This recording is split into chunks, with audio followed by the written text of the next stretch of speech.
Welcome again. You are all missed. Do you have any doubt pronouncing a word ending in an S as an S sound or a Z sound? Aren't you sure? Don't you know? So let me tell you what the difference between the Z sound and the S sound is. Let's continue.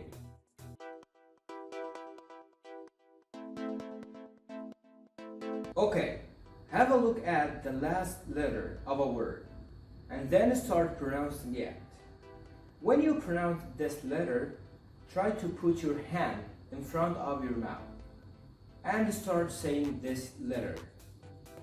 If the air comes out of your mouth, then the S coming after this letter will be pronounced as an S, not a Z sound. Wait, pal, I can't understand what you are talking about. Okay, let's have some examples to make sure that you are able to understand this rule properly. Let's have a word like meeting. The last letter of this word will be G. G. Let's try. G. G. Here, there is air coming out of your mouth. So in this case, the S coming after the last letter, which is G, will be pronounced as an S sound, not a Z sound. So it will be meetings. Meetings, not meetings. Meetings. It's horrible. Now, yes, I got it. But could you give me another example? Yes. Let's have another example. The word word. Word. Let's try. The last letter of this word is D. D. So let's here try. Put your hand in front of your mouth and start pronouncing the last letter only. D. D. So here, if you notice, there is air coming out of your mouth, so the S coming after this letter will be pronounced as an S sound, not a Z sound. So it will be words. Words, not words. Words. It's another horrible result. Is it clear? On the other hand, if you pronounce the last letter of a word and no air that comes out of your mouth, so the S coming after this letter will be pronounced as a Z sound, not an S sound. Let's see. So a word like river, river.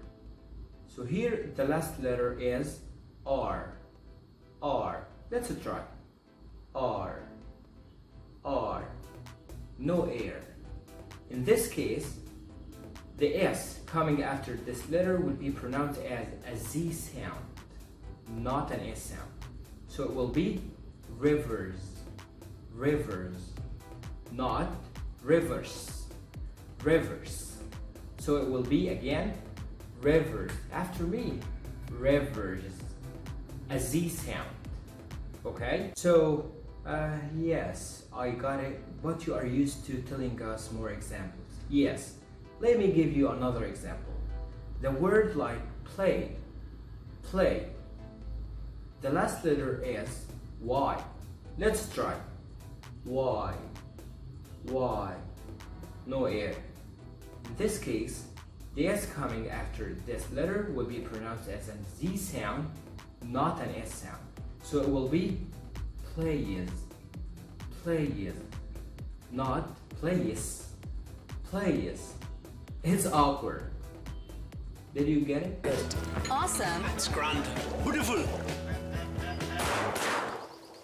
Splendid. We trade in English. We greet in English. Hello. We read in English. We travel in English. We care in English. We support in English. We love English. So here are some decent jobs with an attractive salary if you are fluent in English. So if you are fluent in English or good at English, you might be an English teacher, transcriber, interpreter, translator, writer, or customer service representative. And I believe that the last one is a temporary job, not a permanent job, since dealing with customer is a bit hard, like a dilemma. So what are you waiting for? Start today, plan today, not tomorrow. Okay, so now some tips for a fast track improvement. The gist of learning the language is to be patient and is to have a goal, a specific goal.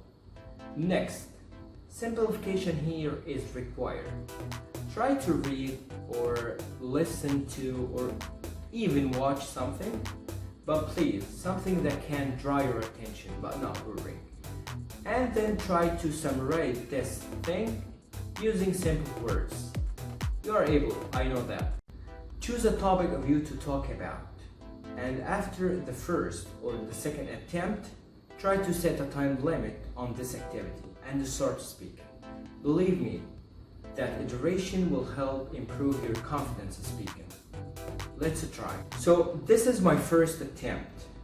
I were on a vacation in Spain. I was because I should use was with the pronoun I. I spend my time because it's the best. I spent my time with my friends. The weather is good.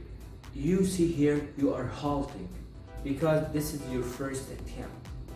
Then the second, the third, the fourth, and so on will be better than the first one. Look at me now. So I was on a vacation in Spain. I spent my time with my friends. The weather was cool and the hotel was near the downtown. So this is after 5 or 6 attempts. Okay? So keep at it. You will improve. If you don't have any topic to talk about, try to create something. Try to be creative.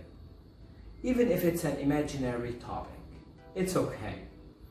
Then, finding a corrector that can correct your mistakes is an asset.